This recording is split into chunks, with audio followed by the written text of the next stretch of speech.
સવારે જે ઘટનાની મને જાણ અધિકારી દ્વારા કરવામાં આવી હતી. ધોરણ 8માં ભણતો એક બાળકનું મોત થયું છે. પરિવાર સાથે હું સંવેદના વ્યક્ત કરું છું. પ્રાથમિક જાણના આધારે કચરાની ગાડી કચરો લેતી હતી અને ટ્રિપલ સવારીમાં ટુ વ્હીલમાં આ ઘટના બની છે. પાછળથી આવીને ટકરાવને ઘટનાથી બાળકનું મોત થયું છે. થોડા દિવસ પહેલા બીઆરટીએસમાં આવી ઘટના બનતી હતી ત્યારે અમે તમામ એજન્સીઓ સાથે મીટિંગ કરી અને તમામ ડ્રાઈવરોનું વેરિફિકેશન કરાવ્યું હતું.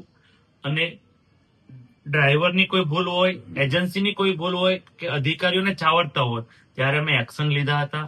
તેવી જ રીતે ડોર ટુ ડોર ગાર્બેજ ઘણીવાર ફરિયાદ આવતી હોય છે, કચરો બહાર ઢોળાતો હોય છે રોડ પર.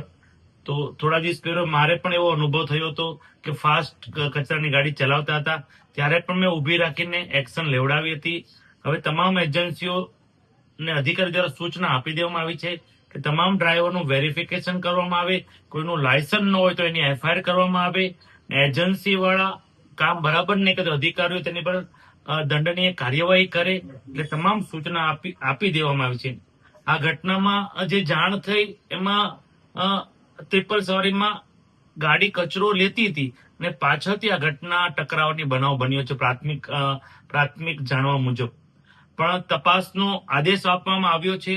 જો ડોર ટુ ડોર ગાર્બેજની એજન્સીનો કોઈ વાંક હોય, ડ્રાઈવરનો વાંક હોય, કદાચ અમારા અધિકારીનો કોઈ છાવરતા હોય તો તમામ પર અમે એક્શન લેશું.